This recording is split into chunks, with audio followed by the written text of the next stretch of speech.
We're as the been since our Sarony on Ilkla Moor Baht. We're as the We're at Woodhenge, and that side of the road is Durrington Walls, so you know roughly where I am.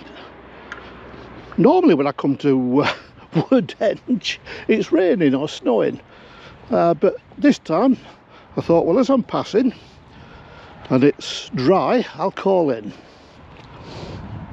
So, bit of a misnomer, Woodhenge. Yes, it's a henge. You can't see it now, most of it's disappeared. I'll show you in a minute. And it was built about the same time as Durrington Walls and Stonehenge. The people that lived at Durrington Walls and gathered here in winter solstices were probably the ones that built Stonehenge anyway. And they would have built this, I assume, ceremonial site for, I don't know, to service the camp. There are a lot of Iron Age huts, late Iron Age huts. Late Neolithic huts, settlements in Durrington Walls. So let's have a see what the English Heritage Lie panel says. You're standing at the entrance to a timber monument with 6 oval rings of posts built about the same time as Stonehenge. The wooden posts were a variety of sizes, with those in the largest ring marked by red pillars, possibly standing up to 9 metres tall. Yeah, fair enough. From the depth they were sunk in. The oval rings were broadly aligned in the direction of midsummer sunrise and midwinter sunset, the same as Stonehenge.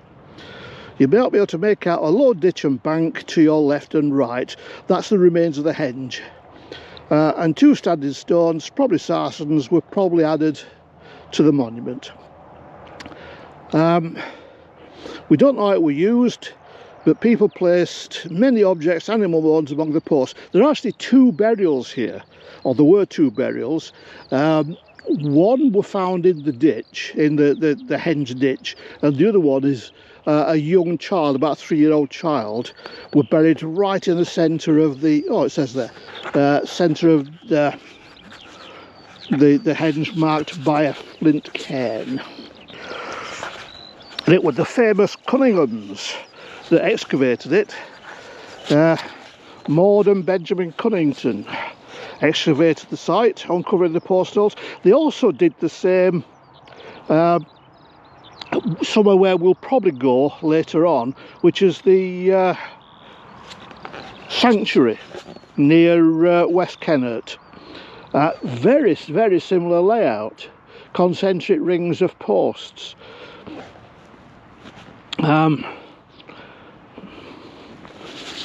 Woodhenge, as it may have appeared, about 2500 BC. Yeah, it's a late Neolithic, Beaker people time, as evidenced by the groove ware that they found. Early Neolithic didn't make groove pottery. So it shows where we are. We're here at Woodhenge and Durrington Walls. Stonehenge is there. So what they're saying is the remains, the ashes, the route from Durrington Walls were along the Avon, long way around, to the start of the avenue up to Stonehenge and the circus. So it's an area I know well and I've explored a lot, but always when it's been snowing or raining. So let's go have a look.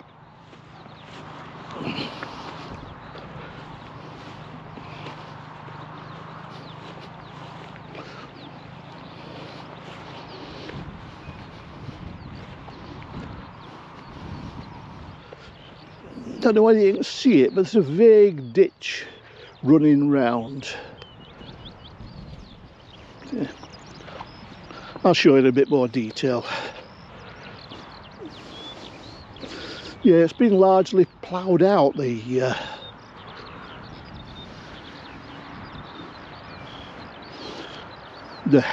henge part of it, the ditch part of it, just vague depressions now. So the posts represent where the timber posts were positioned, and the size of the concrete posts also represent this, the diameter of the timber posts that are inserted. So you can see the outer ones were fairly slim, what, 30 centimetre, 10, 20, maybe 40 centimetre diameter. These were, what, half a metre, these bigger ones, the next ring in. The next ring again, big ones, close on, well, over 750 millimetres, 75 centimetres, heading towards a metre. Then we go back down to thinner ones again, and another ring of a different size. Have we seen yellow ones? No, different, slightly different diameter, to back to blue ones. And this is the centre of the henge. So this marks the centre. And this, oh, there's no weird or wonderful offerings on it today. This is the cairn that marks where the child, the 3-year-old, were buried. Somebody's left flowers, fair enough, but I came here last time and there were doll heads on it and coins on it and all sorts of weird and wonderfuls. People do put decorated pebbles on and things like that, but it's their belief. Let them have it. Eccentrics rule the world sometimes. So, just quick panorama. As you can see, concentric rings all the way around. Now over there used to be an information tablet, but someone stole the brass plaque, and so some weird and wacky tree hugging ley liners put a piece of plastic there with their own interpretation on how it connected in with God knows what. Oh, but that's been taken down, thankfully. It talked about how your spirit were influenced by this and that and other, and yeah. But you get a good view of the henge, and as you can see, I don't know whether you can with GoPro, but just over there is the bank of Durrington walls. It's a super henge, one of the largest henges in the area. And as I say, inside were a lot of settlements.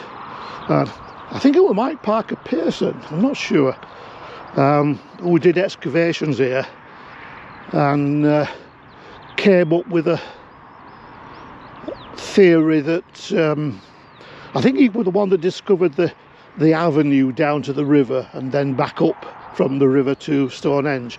He came up with a theory that people gathered here because he found huge amounts of animal bones. So they gathered here for a big feast, a big celebration. And he is of the opinion that it were a midwinter celebration where the dead were remembered and the ashes of the dead were taken up to Stonehenge, which marks it again as a late Neolithic site because early Neolithic practiced incarnation. Is it incarnation? Excarnation. Where bodies were stripped of flesh, presumably by birds and animals, and then selective bones placed in a barrow, which we'll be going to later. A good example is West Cannet long barrow, chambered barrow. And you find that usually there's not a full body's worth of bones, but there are selected leg, arm, skull type collection of bones with some offerings.